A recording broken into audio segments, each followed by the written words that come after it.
Welcome to FinTech Confidential, bringing you the people, tech, and companies that change how you pay and get paid. We haven't dug into, the first was meme coin, and then proof of work mining and now proof of stake mining activities are not going to be considered. Talked about hacks, still some other ways that people are losing money. The 2025 rug pull report and analyzed pump and dump schemes. Approximately 98.7% of tokens on the pump.fund marketplace apparently exhibited characteristics indicative of pump and dump schemes. We are seeing a larger percentage of ultra high net worth individuals invest in digital assets. Issues like event in France, attempted kidnapping and stuff like that. Or it's allowing service of process via NFT. Some real serious use cases for NFTs. Upgraded the network now several times, and every time it's gone off without a hitch. Long time payment folks, Ripple, promoting really heavily the tokenized payment flow.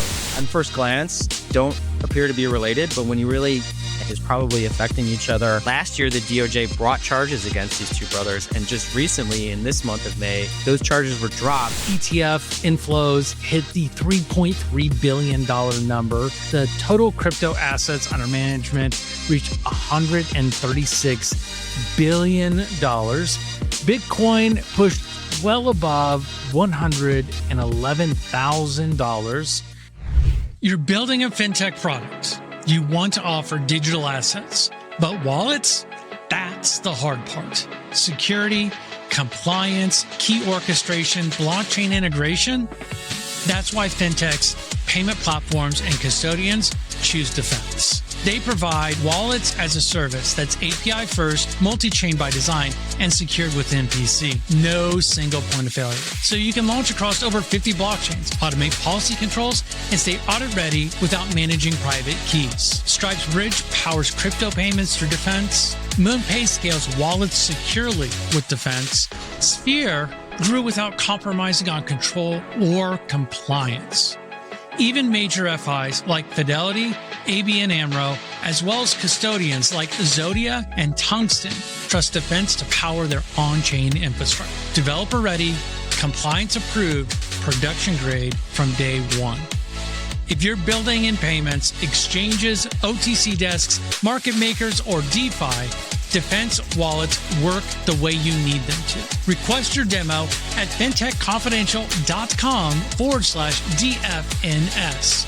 Dfns, secure wallets built right. Welcome to Web3 with FTC. If you're asking how blockchain, crypto, AI, or even quantum computing fits into your business strategy, this is built for you. We talk about the builders and decision makers who are doing the work. You'll hear smart conversations, straight insights, and no filler. Whether you're a founder, exec, or just trying to stay ahead, this is where the real talk meets real tech. It's powered by FinTech Confidential, and we keep it practical. We cover the shifts that matter, and you'll get the signal, not the noise. So let's get started. We had to push this off for a little bit, Rob, due to some personal stuff. I'm recording this in the Clinton, Iowa Chamber of Commerce podcast room. I'm so grateful for them offering up this space for me to go ahead and record this. And because of that, we are just a little bit late. So we may slip in and give a few pieces away, the things that happened in June. And we might just have to repeat it. And they may have just made some additional progress by the time we release for June. But in May 2025, it was anything but quiet. We saw ETF inflows hit the $3.3 billion number. The total crypto assets under management reached $136 billion. Bitcoin pushed well above $111,000. Ethereum broke 62 billion, and tokenized U.S. Treasuries topped 22 billion. Not only that, but the Genius Act cleared the Senate for vote. The protocol staking got a pass from the SEC. Legal service by NFT got greenlit as well, and nearly $250 million was hacked, with over half of it being recovered. I'm glad some of it got recovered. But Not only that, but Circle also dropped a real-time payments network, which is going to be fun to talk about today. Central banks have pushed ahead with stablecoin pilots, and real-world asset tokenization saw some major growth. Now, I can't believe all of this happened. We didn't even cover everything. All of this happened in the single month of May.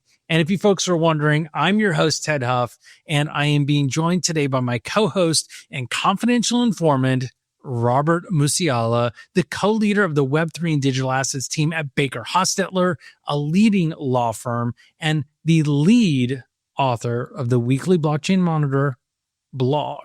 If you haven't checked it out, go over to the blockchainmonitor.com and check it out. It has some great information. They cover trends on legal developments in crypto and a whole bunch of other really good stuff. So today we're going to be diving into the biggest themes for May 2025. So Rob, let's get into it. And I'm curious, what stood out to you in this wave of May milestones? Is there any single development that you think has bigger implementations than we're actually giving it credit for? So I think there are a lot of different notable developments that on first glance don't appear to be related, but when you really analyze them, you realize that a lot of this stuff is interrelated and is probably affecting each other behind the scenes. The Senate stablecoin bill, the Genius Act, advancing for a vote to the Senate floor, one of the biggest news items in my view. But you combine that with Circle launching a payments network, and Circle, and this is a development just recently from early June, becoming a public company. So those two things seemingly operating separately, but really converging, in many respects. Similarly, you've got, and we'll talk more about these updates as well, the SEC guidance on staking, which is intended to provide more confidence for proof of stake networks like the Ethereum network, which, by the way, is the main network that the USDC stablecoin resides on. So another sort of seemingly unrelated item that actually is quite related. We'll also get into what I like to think is the most missed development, which is the Ethereum Petra upgrade. One of those upgrades actually, made it easier for institutional staking by raising the staking limits.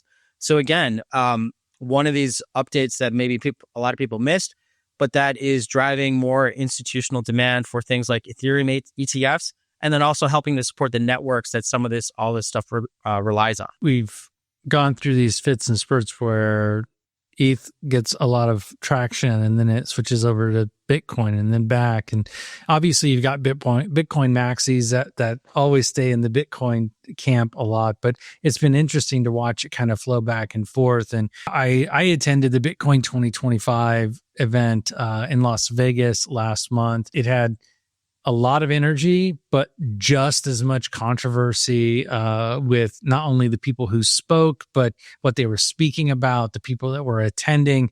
You could definitely feel what was going on. I mean, there were so many debates walking through. It actually got to a point during the conference that the host of one of the sessions just got up and walked off stage because it really got heated.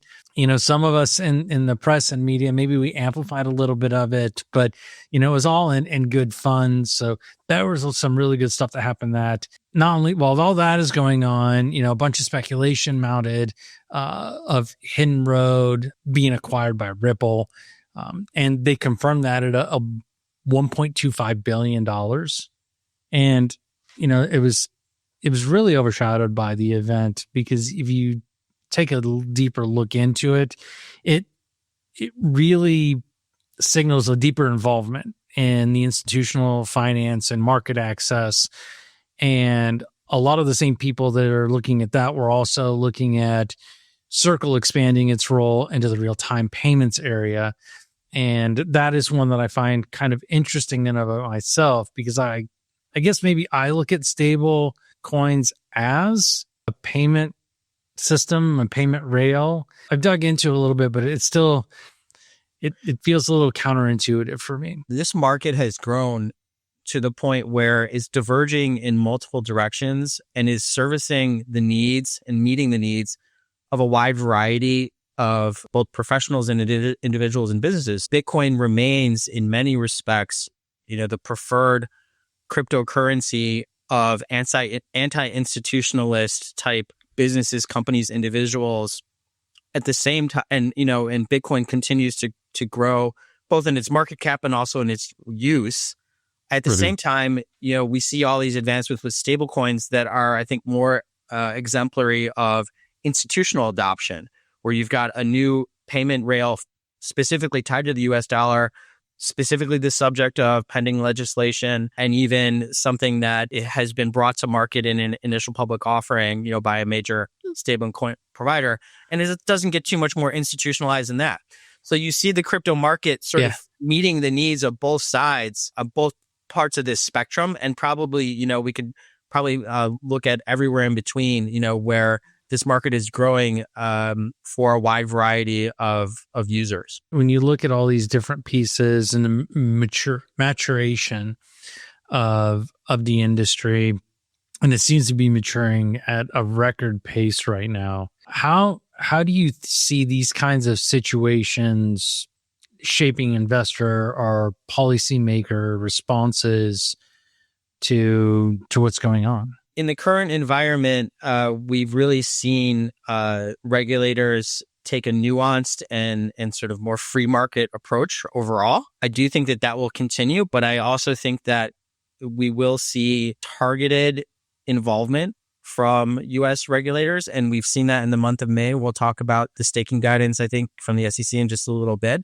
but that's a great example. And we've also seen, at the same time, clear examples of enforcement agencies pulling back. There's an interesting example from the DOJ that we'll talk about, I think, a little bit that shows that. And so I think how would you summarize like all of those different things, right? So you've got SEC, DOJ, all these things. I think the environment has become more of a surgical approach in recent months in particular, where overall there's more of a free market environment, but with some very targeted, very surgical, very well thought out actions that remind us that you do need some smart regulation in this marketplace. And it's interesting, you mentioned free market, right? So the total crypto market cap reached $3.29 trillion in the month of May.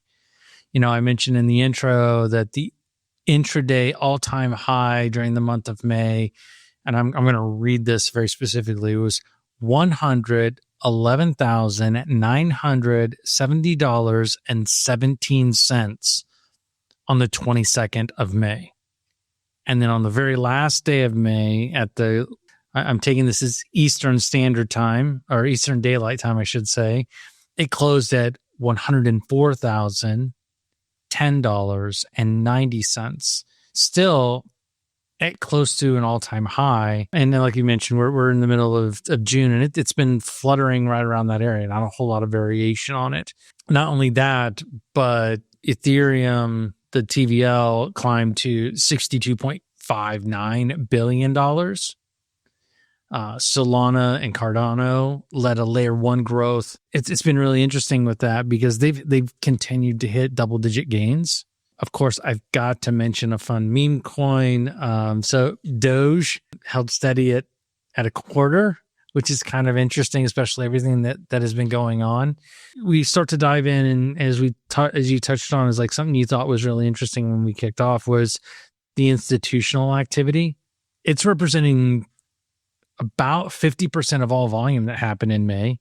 The U.S. Treasuries continue to grow. You're starting to see platforms like Stellar and Ethereum really leading that charge, creating an area where these ETFs can pull in $3.3 billion in a single week. If you look at total assets managed in ETFs, the number that I was able to come up with, and I don't know if it's exactly perfect, right? But it's right around $136 billion. You've got all these different players. We talked about Circle. I mean, MetaMask even expanded its solution as well. I mean, there's just so many things that are going on. I wonder if where we're at right now is growth because we're getting more comfortable, Or is this just more money coming in to try and figure out where it can go? I love what are you thinking? Is it we're just growing up and getting jobs with more money? Or is it that we keep being given gifts of these additional cash flows? Support provided by Skyflow. What if you could build fast but not break privacy? What if you could ensure data privacy, governance, and compliance with just a few API calls? What if you could worry less about PCI requirements while actually improving privacy and security? How much more time would your team have to truly innovate? How much faster could you build and ship new features? How much more powerful could your app be? Skyflow is a zero-trust data privacy vault delivered as an API. Skyflow's radically simple design lets you collect, secure, and tokenize personal information like card data and payment details. And with built-in features like encrypted data analysis and sharing, anonymization, and advanced governance, your days of choosing between data security and data usability are over. Whether you're just concerned with PCI compliance or need to go further to include CCPA, GDPR, SOC 2, and beyond, Skyflow has you covered. What if you could build fast but not break privacy? With Skyflow, you can. Visit skyflowsecure.com today to learn how. Well, so I'll answer it from sort of the perspective of an attorney working in this space. And, I like to say I'm not an expert on the price. I'm an expert on the laws that relate to the industry. But from that perspective, I will say, having worked in this industry for 12 years now, what I've observed over time is slow and steady growth and slow and steady integration of cryptocurrencies and digital assets into the mainstream financial system. So I think we're continuing to see that, which has always been happening. We're also seeing, I think, research and development plans where companies are pulling the trigger on plans that they maybe had waiting in the wings, where now with the new administration, they feel comfortable enough with the U.S. regulatory environment to move forward with certain things that maybe they didn't feel comfortable moving forward with a year or two ago. And then the last thing I'll say is with regard to the price is, not being an expert on the price, but just observing that anytime the price of digital assets is strong, that allows companies to do a lot more things because so many of these companies hold most, if not all of their value in digital assets themselves. And so when the price of those digital assets is relatively high, companies that have those treasuries feel like they can deploy more capital. And then that kind of creates a cycle where more things happen in the marketplace. And that's another thing I've sort of observed over the years. Digital assets, and even more so stablecoin, was looked at as kind of theoretical. If you look at stables, I mean, they've topped over $9 billion. Yield-bearing stablecoins have topped over $9 billion. I need to be super specific on that, right? Circle launching their APIs for our B2B payments and treasury options and figuring out ways to enable faster settlement. I kind of giggle a little bit because I thought that they were already doing that. I think what they've really done by launching this network is just made it a little bit more non-crypto native friendly to really allow enterprise folks to be able to leverage it versus just techno geeks like myself to get these real-time settlement features. And then if you move over to some of the other things that have happened, I mean, Anchorage Digital has added more stablecoin strategies to their offerings. Their portfolios are continuing to grow in that space and supporting a little bit more structure around it. The one that I looked at as a long time payment, cross-border, cross-institutional payment folks has been Ripple, and they are now promoting really, really heavily the tokenized payment flows. So it's not just using XRP, it's not doing cross-border, it's not figuring out a way to manage through the correspondent banking. It's really just tokenizing the entire flow, which has been really neat.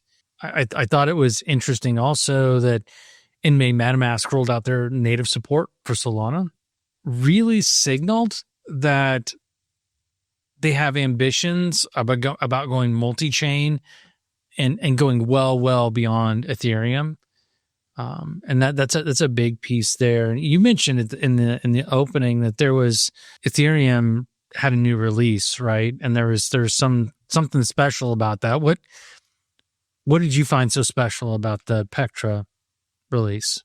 Sure. Well, a couple things. The Ethereum Foundation has upgraded the network now several times, and every time it's gone off without a hitch. And that's a huge accomplishment in and of itself. So we've had that event occur once more in the month of May, where the Petra upgrade was successfully implemented. And there was a lot in that upgrade, but really three pieces of it that I find most interesting. First, it's going to allow wallets to function with a lot of the features of smart contracts. On the previous episode, we talked about this concept of programmable money. And, the idea of allowing an Ethereum wallet address to now operate with similar features as a smart contract, I think is moving us closer to things like programmable money and will probably enable things that we haven't even thought of yet. Second, the upgrade increased the validator staking limit from 32 ETH to 2,048 ETH. So that's a huge difference there. Yeah. And that, I think, really sets the stage for more institutionalized staking, which is going to help to support the network even better, and will also enable more profitable business models for institutional stakers. And then lastly, the Petra upgrade took some steps to further lower layer 2 transaction costs. And that's always been, an issue that's top of mind for anyone building on Ethereum. So those are really the three key highlights of Petra. And again, the fact that it went off without a hitch, I think, is big news in and of itself. A lot of the discussions that I've been part of, the conversation really has been trying to understand how to manage yield-bearing stable coins, and Mountain Protocol pushed really, really far into it. And what it's telling me is that the markets now have gone from let's experiment and let's figure out what can potentially work. And now they're making that shift over to productization to start generating some revenue, to start finding some funds.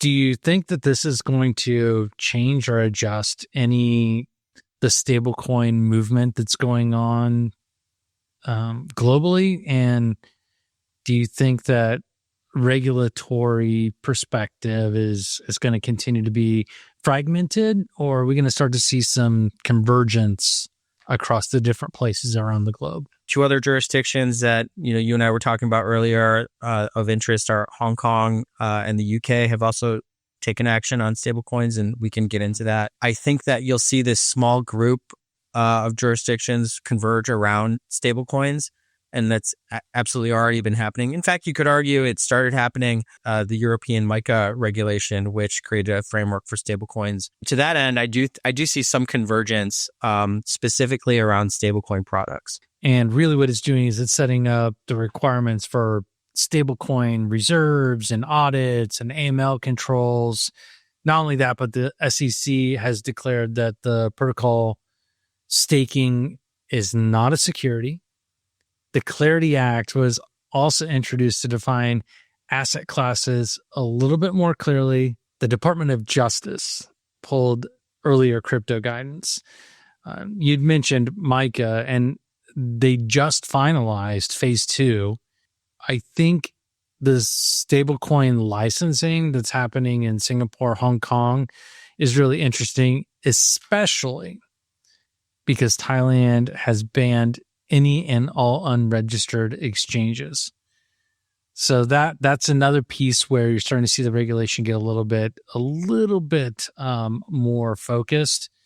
And before I hand it over, Rob, with the DOJ indicting Tornado Cash's Roman Storm, at least so far, they found about $263 million in a fraud ring that is tied to NFTs that was leveraging Tornado Cash. So that's going to be a lot of fun to see that kind of come to a close. What are you seeing with all of these pieces? I'd like to dive maybe a little bit deeper into the DOJ piece or even Genius Act, SEC. I know you and I talked before we got started. We have a really good feeling that we might actually have the Genius Act voted for in my opinion, very likely pass in the month of June. But what do you think what May marked for coordination around all of these? Three things come to mind in terms of updates that happened in May of significance. The first obviously is the Genius Act going to a vote on the Senate floor. And it'll be really interesting to see what we have to talk about next month on this podcast. And, very good chance that act will be passed or close to passed out of the Senate. That's a huge update. But related to that, two updates that maybe didn't get as much attention. Also in May, Hong Kong actually beat us to the punch.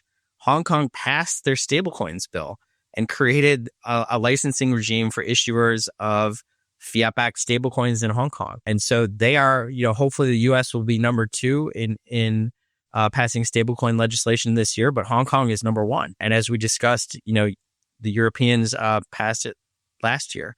So we are seeing a convergence around stablecoins. And then lastly, the United Kingdom in the month of May released a consultation paper related to stablecoins. And so they seem to be well on their way towards stablecoin legislation. Turning attention to the Department of Justice, you mentioned the Tornado Cash case. Another interesting update coming out of DOJ in the month of May. DOJ dropped charges that it had brought last year against two brothers who had hacked the Ethereum blockchain in a very novel fashion and were able to steal $25 million by hacking the Ethereum blockchain itself in a way that, as far as we can tell, has never been done before. Last year, the DOJ brought charges against these two brothers. And just recently, in this month of May 2025, those charges were dropped. And this seems to be an example of some of the philosophy that was articulated in what's known as the Blanche Memo, where prosecutors were instructed to avoid imposing regulatory frameworks on digital assets.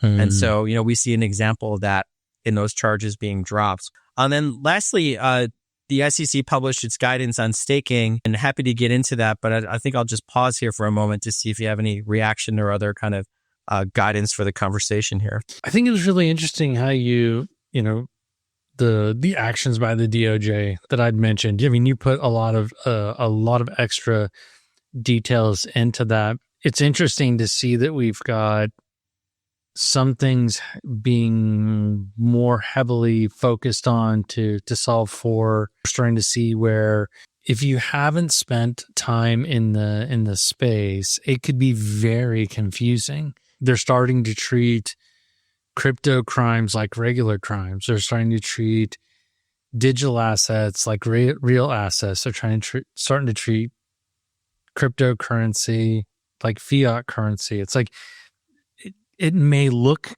confusing from the outside with all of these decisions being made that may look contradictory, but I think it's just because we're starting to look at these things as digital versions of the physical thing. So we might be in our I'll use design terminology. We may be still in the skeuomorphic level of all of these different things, and we haven't fully gone digital. We're still in that skeuomorphic phase. We're trying to figure out what in the physical world it looks like, and I think that's what you're starting to see with all of these different things happening. Yeah, and the DOJ charges being dropped against the hackers that hacked the Ethereum network last May reminds me a little bit the very first Ethereum fork, which was based off of a hack. And way back in 2015 or whatever it was, someone hacked the Ethereum network. The Department of Justice didn't get involved in that. And instead, what happened? The Ethereum developers who developed that network collectively, and the miners collectively decided to roll the network back and restart it and erase that hack. I'm not saying that's what should happen here, but I think it's an interesting, it comes to mind because here maybe the implicit message is your network got hacked. There isn't necessarily a crime there in that someone exploited your code, and maybe it's not up to the DOJ to fix that problem. Last month we talked about the sheer volume of stolen assets. In May, estimated to be $244 million in hacks. The really cool part that I thought was interesting is the CETUS protocol recovered $157 million. And it's like one of the biggest clawbacks not only of this year, but in general.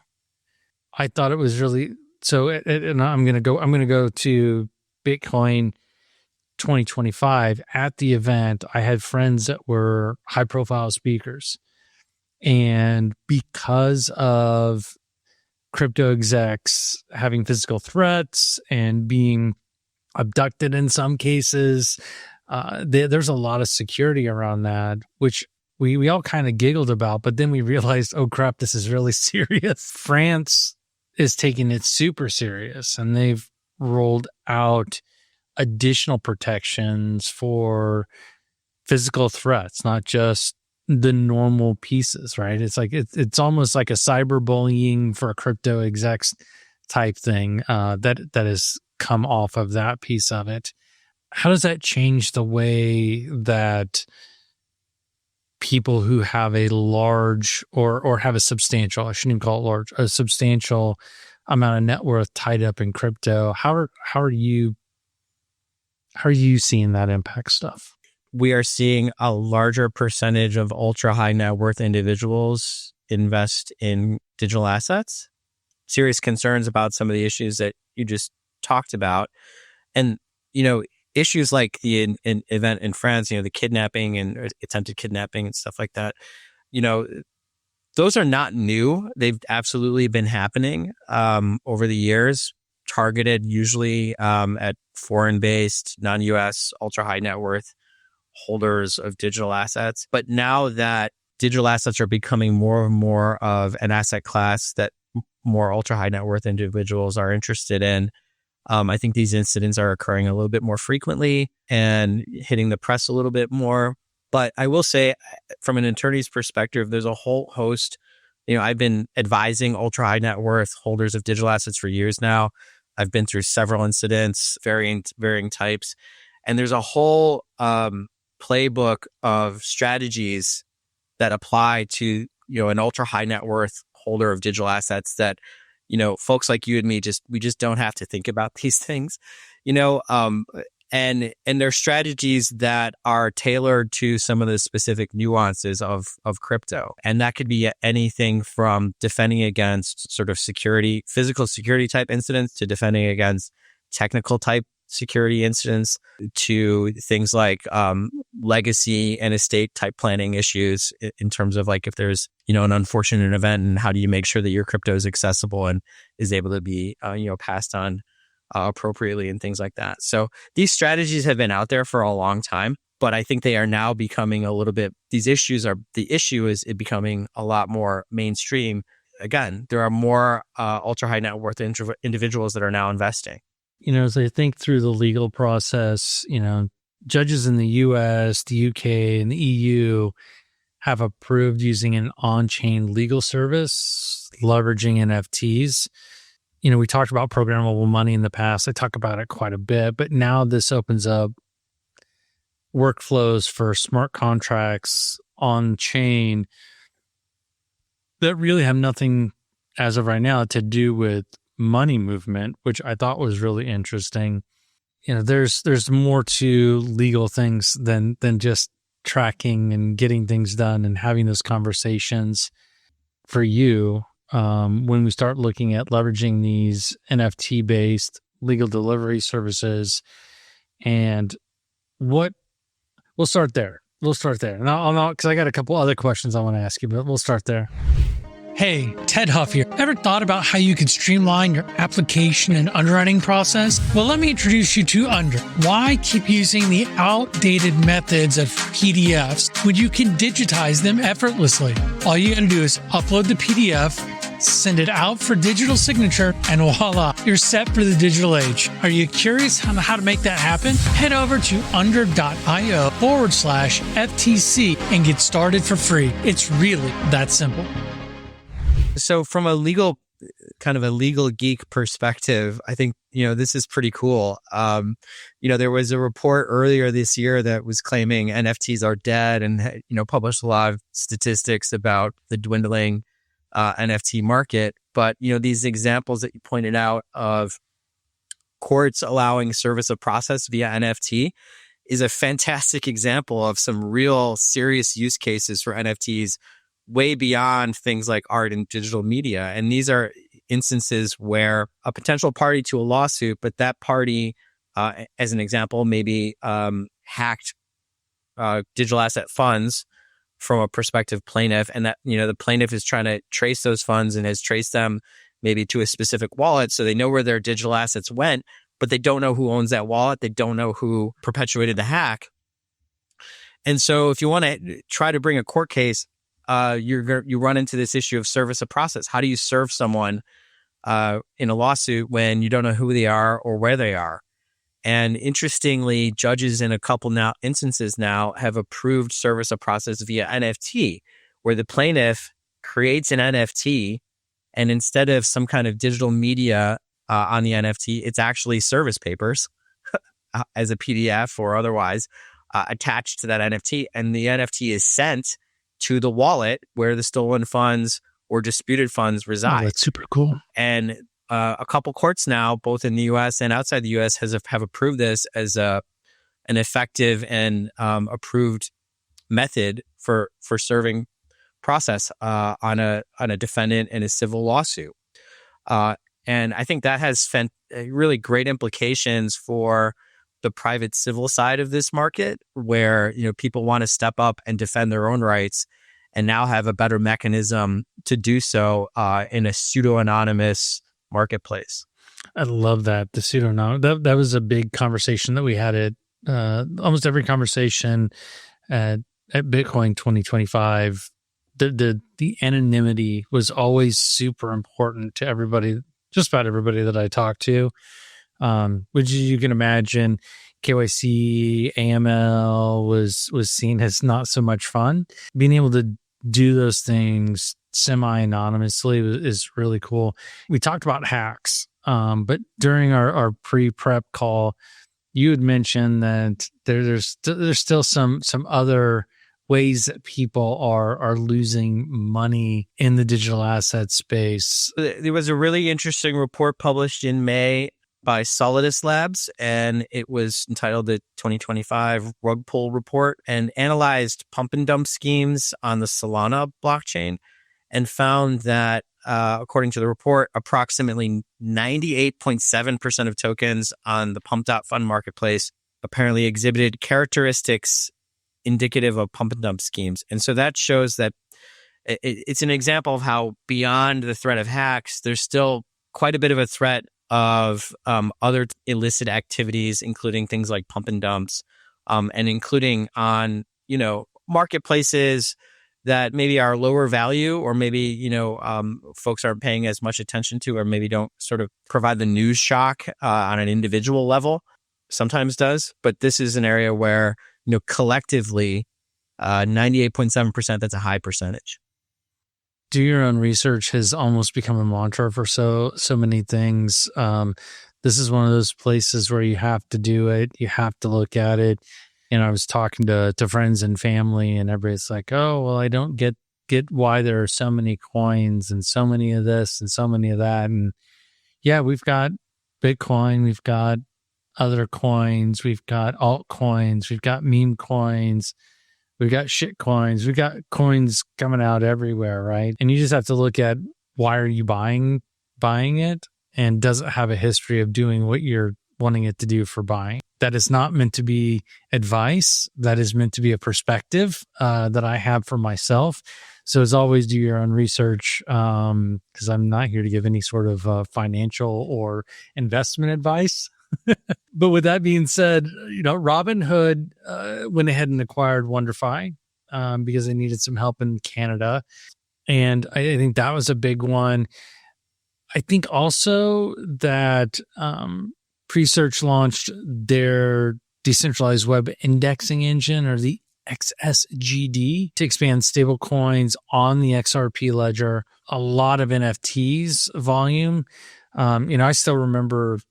And I actually got to meet one of the guys from Bored Apes Yacht Club at Bitcoin 2025. He was at a dinner that somebody hosted that we both got to attend.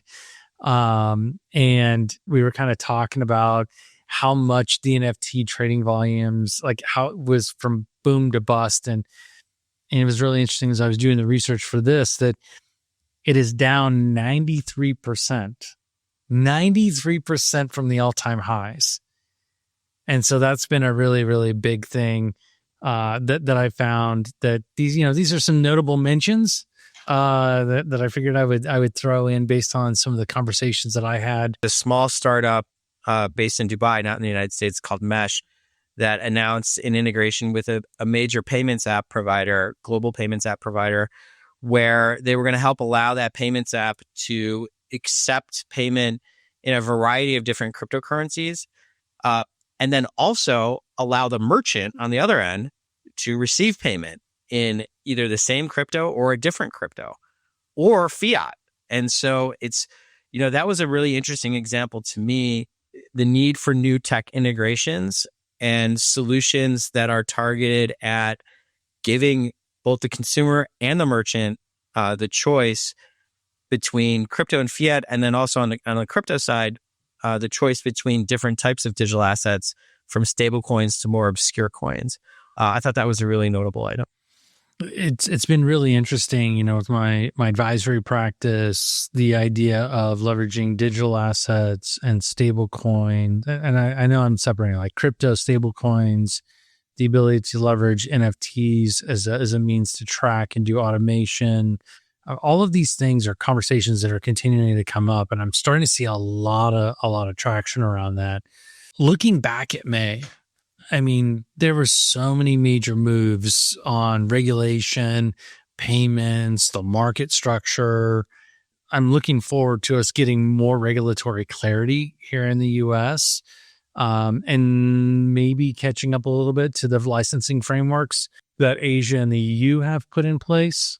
I'm wondering if like ETFs are going to start to slow down. They just seem like they just keep going and keep going and keep going. How would you sum up May?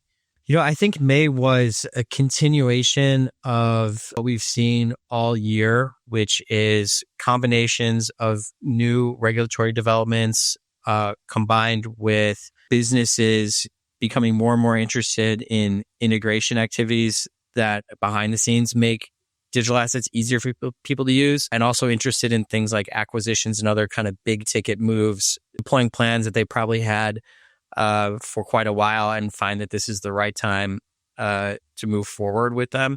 So, we've seen that in previous months this year. I think we've seen it probably the most this May. Will it slow down? Will the pace continue to accelerate? It's hard to say. Looking back at the month of May and now having 5 months to look back over the year, I do see some very steady progress for the industry here in the US, both from the market perspective, from the technical perspective, from things like the Petra upgrade on the Ethereum network, and also from the regulatory perspective. And we haven't dug into the SEC staking guidance too deeply, but I will say it's now the fourth set of guidance that we've seen from the SEC. So the first was meme coins, stating that, meme coins that meet certain characteristics are not securities. The second, stable coins. And so if you think about it, those are kind of probably the two least risky digital assets from a securities law perspective. And we've gotten clarity on both of them. And then the third was proof of work mining. So the Bitcoin mining network. And now in May, proof of stake mining, where they said proof of work mining and now proof of stake mining activities are not going to be considered offers and sales of securities. And so you kind of take a step back and look at that. And what we've seen now is the two sort of digital assets, meme coins and stable coins, that are probably the least risky from a securities law perspective to begin with, have been given some additional clarity from the SEC. And then the two types of network activities, proof of work and proof of stake, underpinning the two biggest blockchain networks, Bitcoin and Ethereum, have been given additional guidance from the SEC saying that generally these activities are not going to be considered securities and the SEC will not be scrutinizing them. That's a huge update for May, but it caps off, I think a spectrum of updates that began at, really in January of this year. If you're tracking the shape of Web3, and this month had like all of the signals, governments, financial firms, new products, new infrastructure, they all started to take fruit. Everything from Ripple's M&A, Circle's B2B APIs, the Solana usage metrics. I mean, everything is flashing green for Web3 maturity. Whether you're a founder, a policymaker, a fund manager, the regulatory, the infrastructure plays, all the bank line protocols. I mean, everything is being defined for the next phase of what we call Web3, and they're showing absolutely no signs of slowing down. So, Rob, what do you think this means for builders as they start to look into Q3 of 2025? I think it's still a very good environment. It's a good time to, deploy. As you mentioned earlier, builders go through sort of the design phase, the testing phase, redesign, and eventually deploy. Well, I think for builders who are ready to deploy or getting ready to deploy, still a very good environment. At the same time, a lot is going to happen, and things are moving very quickly.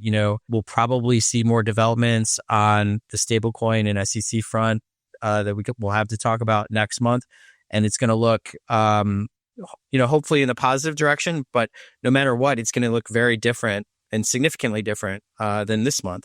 And so you still have to sort of keep on top of the changes, because the changes are happening quickly, and arguably the pace of change is accelerating over past months and years. So it's a good environment to deploy for builders, but it's one where you still have to sort of keep your eye on current developments. And then also, like we noted with report about pump and dump schemes on Solana, there's still a lot of froth out there. And so you've got to watch out and not get caught up in that froth, whether that be fraud schemes, hacks, or just ideas and business models that don't have real value. I think it's important for those folks who are in payments, compliance, product strategy, whatever it is. If you've been thinking about stablecoins being the side project, now is the time to really dive into that infrastructure, because it can't be a side project anymore, especially with Singapore and the EU, as we've mentioned numerous times. You've got to get your framework aligned now, or you're going to risk falling behind. Do you agree? Do you feel like stablecoins have finally crossed into that critical infrastructure for finance? I think we're sort of in the process of crossing the Rubicon, so to speak, right now. I don't think we've completely crossed it yet to where we're at a point of no return, but I think we are on the way there. And I'm really interested to see what we have to talk about next month on this topic, because I have a feeling, there are going to be some major developments, like major players launching stablecoins, maybe a bank, having either launching or having plans to launch a stablecoin. And I think that's where this is all headed, whether it's next month or a little bit farther down the line in 2025. Well, I love you hedging your bets with what happens in June and really strengthening your position around the U.S. regulatory market. So I totally get where you're coming from, man. I'm a little bit more bullish when it comes to stables. I think now's the time, and if you wait too long, it's going to be too late. Folks, that is it for today's episode of Web3 with FTC. If this discussion about Web3 caught your attention today, that's great, because there's a lot more where this came from. You go ahead, head over to YouTube, Spotify, Apple Podcasts, or wherever you listen, and hit that follow button.